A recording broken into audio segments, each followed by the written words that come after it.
ጤና ይስጥልኝ የተከበራችሁ ያልሞታችሁና ያልታገታችሁ ኢትዮጵያውያን እንደምን ሰንብታችኋል? ዘና ዜና ተጀምሯል። ከዜናዎቹ ጋር ምናል ያረጋል ነኝ። በማይታመን ዋጋ በቡልጋሪያ አፍሪካ ህብረት አጠገብ በካሬ 70 ሺህ ብር ብቻ ታላቅ ቅናሽ አዘጋጅተን ብቅ ብለናል። ለ10 ደንበኞች ብቻ የሚቆይ ባለ አንድ መኝታ 78 ካሬ 100% ለሚከፍሉ በ5.5 ሚሊዮን ብር በቅድመ ክፍያ 7 ሚሊዮን ብር ሲሆን 10% ቅድመ ክፍያው 700 ሺህ ብር። ባለ ሁለት መኝታ 100 ካሬ 100% ለሚከፍሉ 7.3 ሚሊዮን ብር በቅድመ ክፍያ በ9.3 ሚሊዮን ብር 10% ቅድመ ክፍያው 932 ሺህ ብር። በአጭር ጊዜ ውስጥ በርካታ ቅንጡ አፓርትመንቶችን ለደንበኞች በማስረከብ የምስጋና ምስክርነትን ያገኘው ታማኝ ድርጅታችን አሁን ደግሞ ከ20 ካሬ ጀምሮ የንግድ ሱቅ አማራጮችንም ይዘንሎት መተናል። ፈጥነው በ0923 70 አሊያም በ0994 003949 ላይ ይደውለው። ሰመር ሪል ስቴት።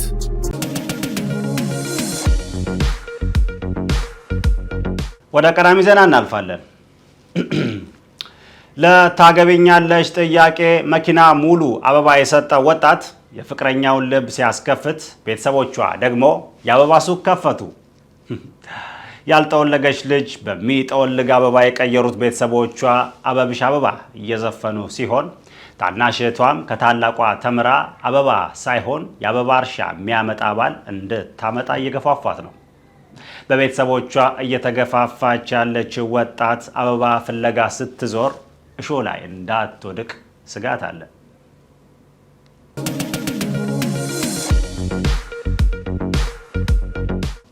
ተመልሰን መተናል። ኢትዮጵያ ጋዝ አገኘች። ወድቆ መሆን አለበት። ተገኘ የተባለው ጋዝ ተሸጠ እየተባለ ሲሆን ለዓመታት ሲቀጣጠል የነበረው ጥላቻ በጋዝ መደገፉ ለወደፊት እሳት የላሰች ሀገር እየፈጠርን እንደሆነ ትልቅ ማሳያ ነው። ጋዛችን በዓለም ገበያ ተፈላጊ የሆነ ከመጣ ኩሽናዎቻችን ማዲያ የመሆን ዕድል አላቸው። ብዙ ኢትዮጵያውያን ሀገሪቷ ጋዝ በማግኘቷ ቢደሰቱም አብዛኛው የህብረተሰብ ክፍል ማግኘት የሚፈልገው ጋዝ ኦክሲጅን ጋዝ ነው። በማንነት ላይ በሚደርሱ ተደጋጋሚ ጥቃቶች ሳቢያ የሚተነፍስበትም የሚተነፍስለትም ላጣው ማህበረሰብ አየሩን ይዘው ትንፋሽ ቢገዙለት ደስተኛ ነው።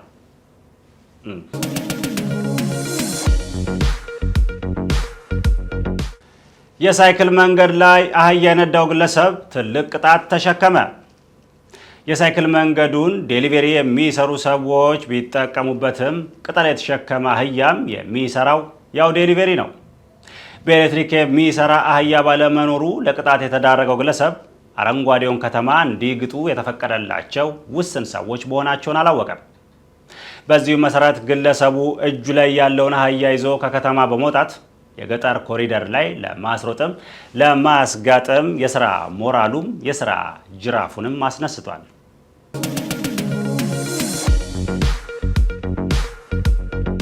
በኢትዮጵያ ተንቀሳቃሽ ቢሮ ተከፈተ። ቁጭሎም አልቻል ነው። ቢሮው አውቶቡስ ላይ የተገጠመ ሲሆን ከዚህ በኋላ ጉዳይ ያላቸው ተገልጋዮች ፌርማታ ላይ ቆመው ቢሮ ይጠብቃሉ። ፈጣን አሰራር ለመስራት ፈጣን አውቶቡስ የሚጠቀመው ይህ ቢሮ በአይነቱ ለየት ያለ ሲሆን ጉዳያቸው በቶሎ እንዲፈጸምላቸው ገንዘብ የሚገጩ ግለሰቦች ከዚህ በኋላ ይገጫሉ እንጂ አይገጩም። መሶብ የተባለው ይሄ አሰራር ለብዙ ወጣቶች ተንቀሳቃሽ እንጀራ ፈጥሯል። ከከተማ ወጣ ባሉ ክፍለ ሀገራትም አገልግሎቱን ለማድረስ ቢታቀድም አጋቾች አውቶቡስ መስሏቸው ቢሮ እንዳያግቱ ተፈርቷል።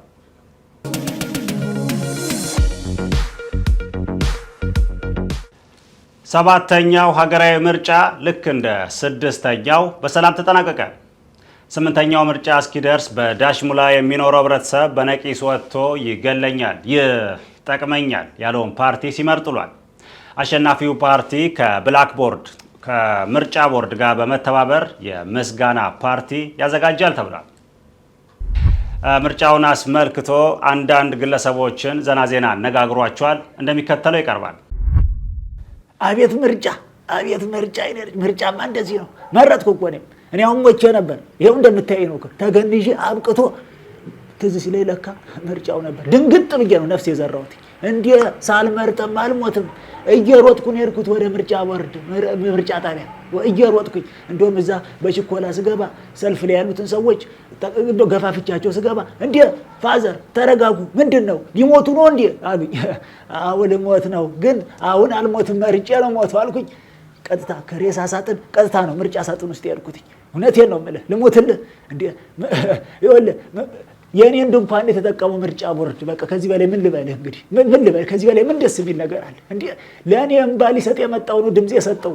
በቃ ኮሮጆን እኮ ገልብጣ እንዲህ ብትደፋው እኮ ወረቀት ትንሽ ነው የምታገኘው፣ አብዛኛው እንባ ነው። ከዚህ በላይ ምን ደስ የሚል ነገር አለ? ከዚህ በላይ አለ እንዴ ሌላ ነገር እንዴ? እኔ በጣም ነው ደስ ያለኝ በጣም እውነቴን ነው የምልህ። ይኸው ያለፈውን እንትን አምፖል ነው አምፖል መርጫለሁ፣ ያው መብራት ነው።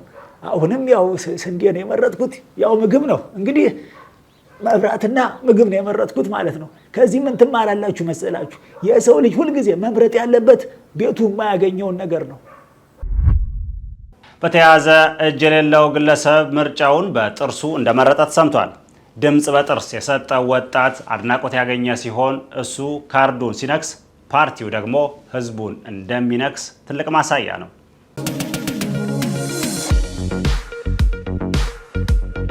የሰዓቱ የስፖርት ዘገባ ላይ ደርሰናል። ለስፖርት ዘገባው ደግሞ ምናለ ስቱዲዮ እየጠበቃችሁ ነው።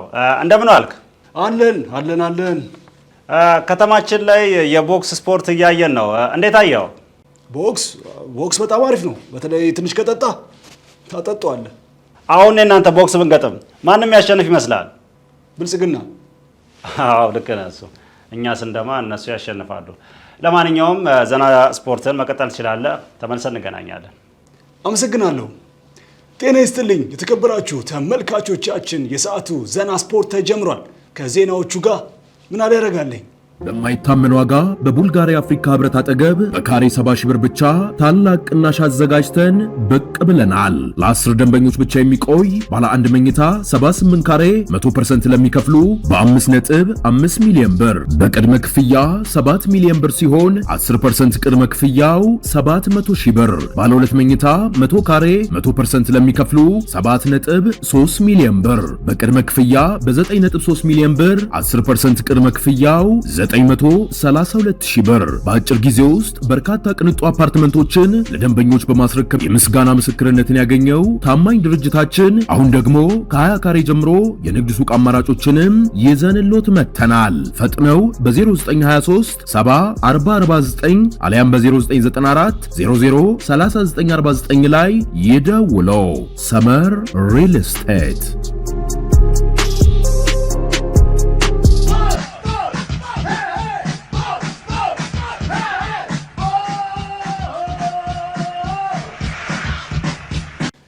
ለረጅም ዓመታት ያለ ደጋፊ መጫወት የለመደው የኢትዮጵያ ብሔራዊ ቡድን የደጋፊ ድምፅ እንዳይረብሸው ቀጣዩን ጨዋታ የሚያደርገው አብርሆት ላይብረሪ ነው።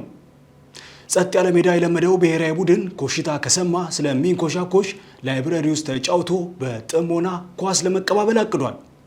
ላይብረሪ ውስጥ መጫወት ትልቅ ጥቅም አለው አለው የብሔራዊ ቡድኑ አሰልጣኝ። ጨዋታውን ማንበብ ቢያቅተን እንኳን መጽሐፍ ማንበብ አያቅተንም ብሏል።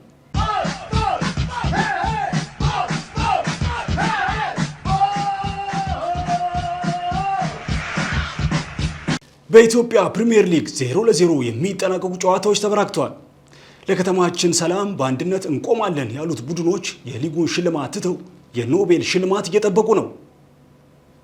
0-0 የሚጠናቀቁ ጨዋታዎች ላይ የጨዋታ ኮከብ ተብሎ የሚመረጥን ተጫዋች የኢትዮጵያ እግር ኳስ ፌዴሬሽን ከሰላም ሚኒስቴር ጋር በመተባበር እርግብ ሊሸልም ነው።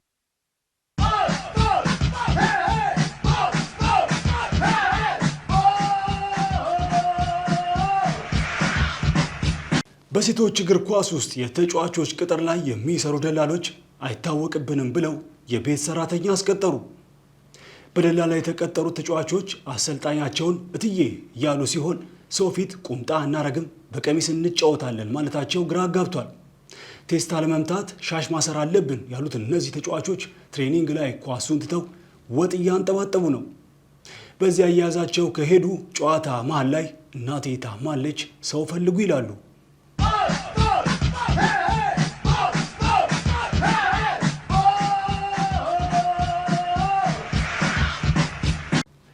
ሰካራም እግር ኳስ ተጫዋቾች እየተበራከቱ በመምጣታቸው የእግር ኳስ ክለቦች ናይት ክለብ ሊሆኑ ነው። ጎል አግብቶ ከሚጨፍረው ክለብ ገብቶ የሚጨፍረው ይበዛል የተባለ ሲሆን ታክል ከሚወርደው ውስኪ የሚያወርደው ስለሚበዛ ቡድኖች ማሊያውን ትተው አልኮል ቢሸጡ በኢኮኖሚ የተንገዳገደ ቡድናቸውን ቀጥ አድርገው ማራመድ ይችላሉ። ተጫዋች የሚለካው ከችሎታው ባለፈ በዲሲፕሊኑ ቢሆንም አንዳንድ ቡድኖች መለኪያቸው መለኪያ ሆኗል።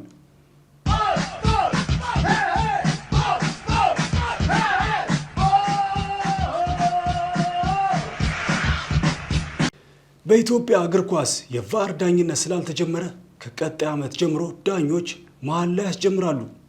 ትምላለህ ትጫወታለህ የተባለው አዲሱ የሊግ ፎርማት እናቴ ትሙት የሚለውን መሀላ ወደ ሜዳ ላይ መጣ ነው። መቼም እናቱ ላይ ለእሊጎሬ ብሎ እሊጎራ የሚሰራ ተጫዋች ስለማይኖር እያስማሉ ለማጫወት ታቅዷል። በቅርቡ ወደ ባህር ዳር ስቴዲየም የሚመጡት ቼልሲ እና ባርሴሎና ወደ ሜዳ ገብተው መሀል ላይ ለማመዳሉ ተብሏል።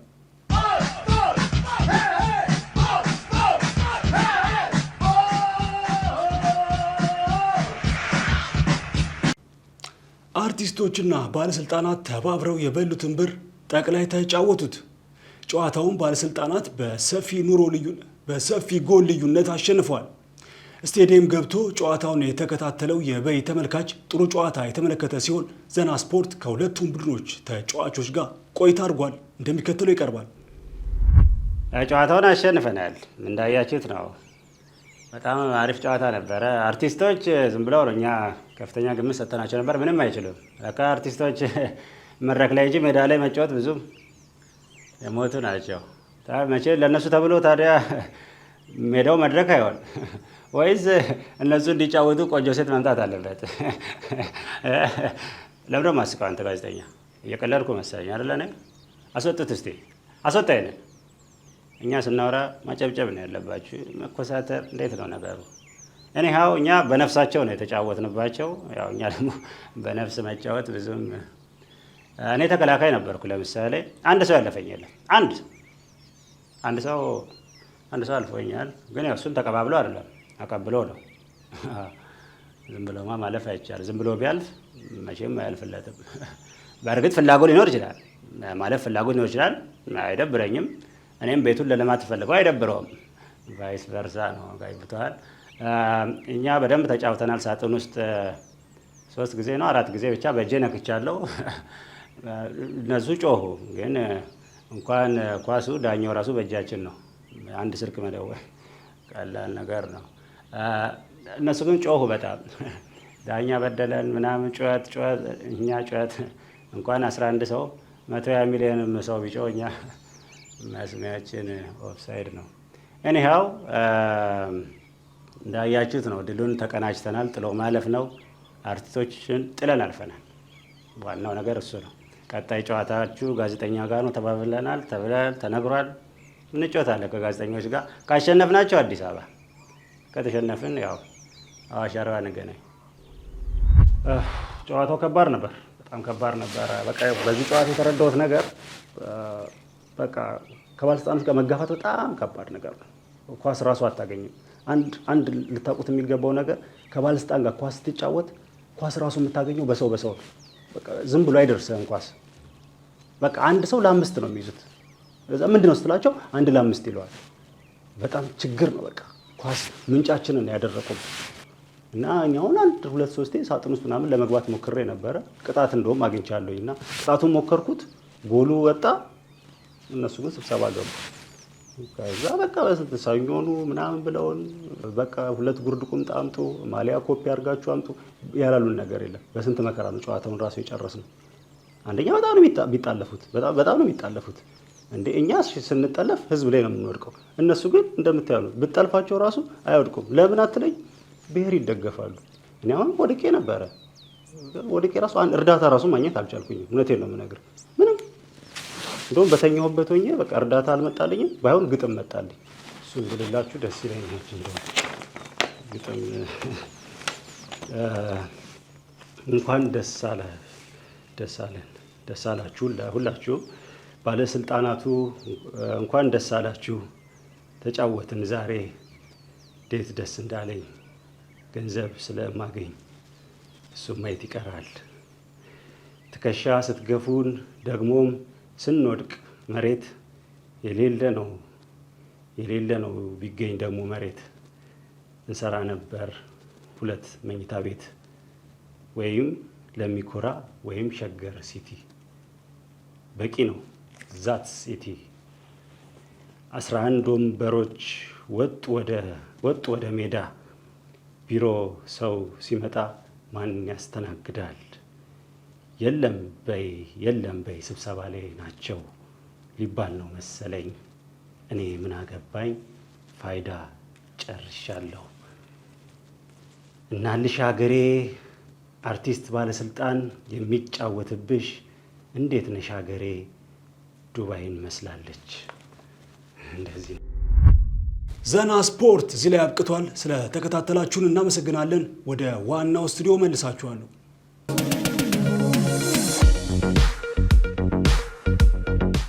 የሰዓቱ ዘና ዜና እዚህ ላይ አብቅቷል። ምናለ ያረጋል ቦቾ ኮሚክስ የሚለውን የዩቲዩብ ገጽ 60 ሺህ እናስገባው።